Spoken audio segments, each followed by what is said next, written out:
खैर से पाकिस्तान 77वें नंबर पर आ गया है। पाकिस्तान के पासपोर्ट को, उसकी हुर्मत और तौकीर को बहाल करने आए थे शहंशाह मुअज्जम। जो रहा सहा था वो भी गया कि हमारा जो पाकिस्तान का इंटरनेशनल इमेज था वो बहुत बुरे तरीके से इन्होंने मेरे मुल्क का नुकसान किया, मेरी रियासत का नुकसान किया। नमस्कार दोस्तों, इंडिया पॉइंट में आपका स्वागत है। आज के इस वीडियो में पाकिस्तान मीडिया बात कर रहा है पाकिस्तान के पूरी दुनिया में पासपोर्ट के रैंक के बारे में। दोस्तों, किसी भी देश का पासपोर्ट उस देश की औकात के बारे में बताता है। ऐसे में पाकिस्तान के पासपोर्ट की औकात कितनी होगी उसके लिए हमें ज्यादा सोचने की जरूरत नहीं है। दोस्तों, जैसा कि हम जानते हैं कि पाकिस्तान अपनी मजहबी सोच की वजह से कभी उतनी तरक्की कर ही नहीं पाया जो वो शायद कर सकता था, और इसके लिए पाकिस्तान सबसे बस पिछड़ता ही जा रहा है। और सबसे खराब बात तो ये है कि भविष्य में भी उसके सुधार की कोई उम्मीद नहीं है। पाकिस्तान के पासपोर्ट का रैंक लगातार नीचे गिरता ही जा रहा है। आज की तारीख में अगर बात करें तो पाकिस्तान के पासपोर्ट की औकात बांग्लादेश के पासपोर्ट से भी पीछे है। जी हाँ, वो बांग्लादेश जो 1971 में पाकिस्तान से अलग हुआ था, वो आज पाकिस्तान से भी आगे निकल चुका है। इस विषय में पाकिस्तान मीडिया और भी क्या चर्चा कर रहा है वो देखने के लिए शुरू करते हैं इस वीडियो का अगला भाग। पाकिस्तान जो है वो 77वें नंबर पर उसका पासपोर्ट आके ठहर गया है। सर, इसी पासपोर्ट की हुर्मत की कस्में खाई जाती थी इक़्तिदार में आने से पहले, और बताया गया था कि हम पासपोर्ट की हुर्मत को बहाल करेंगे। फिर वो बेचारा एक गोरा जो दरहकीकत पाकिस्तानी था, और उसने एक वीडियो वायरल हुई थी जिसमें उसने अपना जो है वो लंदन का पासपोर्ट जो है शायद वो जलाया, उस पर लानत भेजी और उसके बाद वो पाकिस्तान आ गया। वो सुना है आजकल चिंची चला रहा है। तो इस बारे में क्या कहेंगे? हमने इस पासपोर्ट की हुर्मत के लिए जितनी कोशिश की है, जितना हमने तरक्की की है, वो ज़रा इस बारे में आप कुछ कहना चाहेंगे?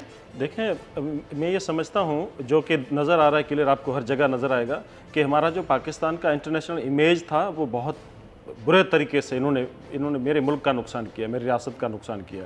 अब इस वक्त ये हालत है कि अभी तक अमेरिका, जो कि पाकिस्तान को हमेशा उसने यूज़ किया अफ़गानिस्तान के जंग में, पूरी कहानी पूरी हमारे आधी तारीख तो उसमें चली गई हमारे मुल्क की, लेकिन उसमें अभी तक एक फ़ोन तक हमारे वज़ीर आज़म को नहीं आया।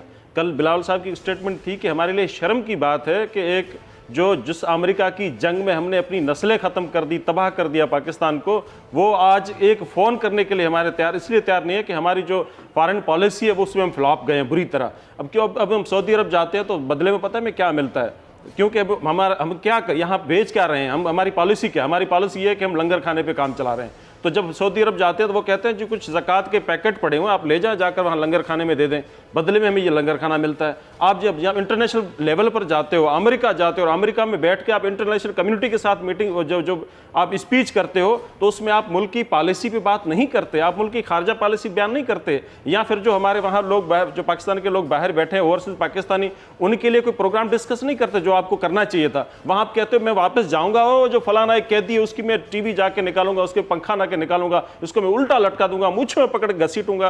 तो ये इस तरह की आप लैंग्वेज बोलेंगे और फिर आप मोदी को मिसकाले जा रहे हो। मोदी आपको जो कातिल मोदी होगा आपको फोन सुनने के लिए तैयार नहीं है, तो तरक्की याफ्ता ममालिक कहाँ आपको बोल। सर, वो आमिर खान ने तलाक दे दी बीवी को, आपके नॉलेज में है? ऐसे ही पूछ रहा था, फिर उसके बाद फिर अपने मौजू पे आऊंगा।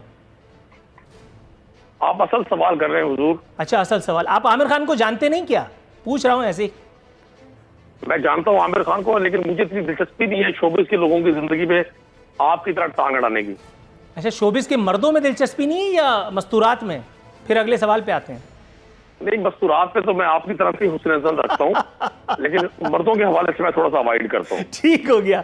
सर, सवाल ये था कि का पढ़ा हुआ नहीं हूँ। राइट सर, सवाल ये था कि कायदे आजम और अल्लामा इकबाल के पाकिस्तान को बनाने चले हैं।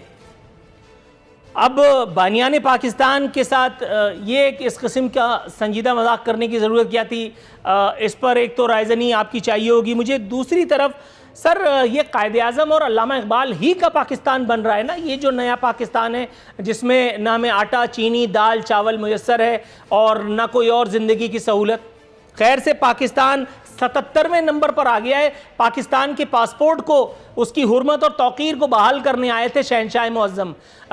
जो रहा सहा था वो भी गया। आसिफ भाई, आप जैसे लफ्जों का जादू जगाते, लफ्जों से बजाय इस कौम को उम्मीद का पैगाम देते, लफ्जों से बजाय इस कौम को यकजा करते, लफ्जों से बजाय इस कौम की ताकत को आगे बढ़ाने में रोल प्ले करते। ये जो दानिश्वर है ना जी, ये हर रोज कोशिश करते हैं कोई नया ऐसा कटा खोला जाए कि कौम के जो हौसले बढ़ रहे होते हैं वो मजीद नीचे बैठ जाए। मैं आपको कर्ज कर दूं, कायदे आज़म मोहम्मद अली जिन्ना और अल्लामा इकबाल का पाकिस्तान जो उनका ख्वाब था हर मुहिब वतन पाकिस्तानी का, खा वो इक्तदार में है, खा वो अवाम में है, खा वो अपोजिशन में है, उसका ख्वाब रहा है, रहना चाहिए।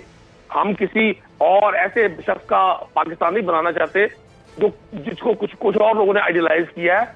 मैं समझता हूँ प्राइम मिनिस्टर इमरान खान का अगर आइडियल मोहम्मद अली जिन्ना है, उन्होंने अपनी नेशनल असेंबली की स्पीच में कहा भी बजट अप्रूव होने के बाद कि गुलाम हिंदुस्तान में आजाद मोहम्मद अली जिन्ना, ये कोई छोटी मोटी स्टेटमेंट नहीं है।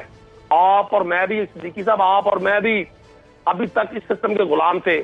अगर एक शख्स अब ऐसा इस मुल्क की बागडोर उसके हाथों में है जो ये समझता है कि स्टेटस को की ताकतों से कितना लड़ना है, मेरे भाई, जिस मुल्क में गवाला दूध में पानी मिलाना सवाल समझता हो, जिस मुल्क में पंक्चर लगाने वाला अगर आप बाइक या गाड़ी छोड़कर घर चले जाए और वो कहे जी 25 पंक्चर थे, जिस मुल्क का patwari, meter reader, excise inspector, police inspector, सियासतदान। अच्छा, वो बात ठीक है आपकी, लेकिन आपने मुझे बड़ा लंबा नुस्खा बता दिया। नहीं सर, थोड़ा सा तवक्कुफ कीजिए। इस मुल्क में आपने सबको चोर समझ रखा है। नहीं, ऐसा नहीं है। इस मुल्क में एक मैं भी हूं, ठीक है। मैं अपने बारे में काफी हुस्न ज़न रखता हूं। मैं चोर नहीं हूं। मैं चोर नहीं हूं। मैं मीडिया में रहने के बावजूद भी अल्हम्दुलिल्लाह सुम्मा अल्हम्दुलिल्लाह एक पैसे की, आप मुझ पे एक धेले रुपए आने की कोई चीज़ साबित नहीं कर सकते, और अगर कर सकते हैं तो मैं आपको दावत देता हूं। इसलिए मैं आपकी ये बात को यहीं मुस्तरद किए देता हूं। हम बानियान पाकिस्तान का, कायदे आज़म का, अल्लामा इकबाल का पाकिस्तान ही बना रहे हैं, इसमें तो कोई दो राय नहीं है। इस एक हवाले से, क्योंकि उस वक्त आज़ादी के बाद जो हमारा हाल था, कमोबेश आज भी वही है। आज भी ना हमें यानी पेट्रोल बगैर लाइन लगाए मिलता है, ना उस पे जो रियासत और हुकूमत हमारे साथ जो जुल्म कर रही है उसको कोई रोकने वाला है, टोकने वाला है, ना आज हमें चीनी मिलती है, ना आज हमें आटा मिलता है। तो करीब करीब आपने पहुंचा तो दिया है उस एक बात के, उस एक मंजिल के आपने हमें करीब पहुंचा दिया है जिस पर आप यकीनन दाद के मुस्तहिक हैं। इख्तिसार के साथ अपना नुक्ता कन्वे कीजिए, फिर मैं वीर जी कोहली साहब के पास जाऊंगा। अगर मुझे मेरी बात मुकम्मल होने देंगे, नहीं देते आप, और एक शरारती बच्चे की तरह आप कोशिश करते हैं कि आप मैदान में छलांग मार के मैच ना होने दें, उसका मेरे पास तो इलाज कोई नहीं है। मैं आपको अर्ज करूं, मैंने जो मिसाल दी है पूरे पाकिस्तान के लिए नहीं दी, मैंने मेजॉरिटी ऑफ द पीपल्स के लिए दी है जो डिसीजन मेकिंग पोजीशन में है।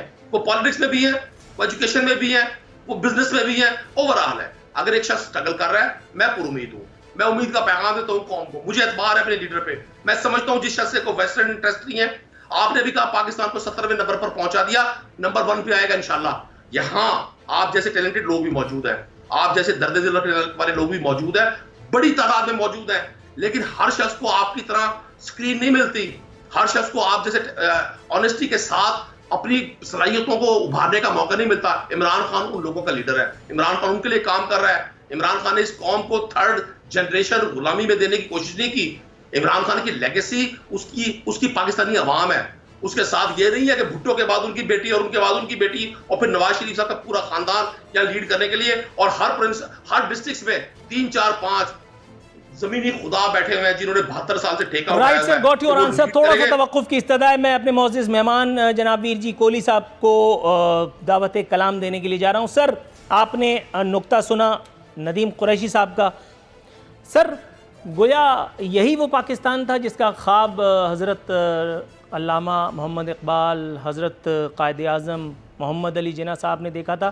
क्या हम उस मंजिल की जानिब रवां दवां हैं? आप भी ऐसे ही समझते हैं? बहुत शुक्रिया आपका। देखें, मैं ये समझता हूँ कि जिस तरह कायदे आज़म मोहम्मद अली जिन्ना साहब ने, जिस तरह उससे पहले जो अंग्रेज़ का 100 साल का जो पूरा पीरियड था, पूरा दौर था, खौफनाक दौर, जिसमें आज़ादी की मुसलसल जंग लड़ी गई और कई हज़ारों लोगों को टॉर्चर हुआ, जेलों में गए, फांसियाँ लगीं, कोड़े खाए।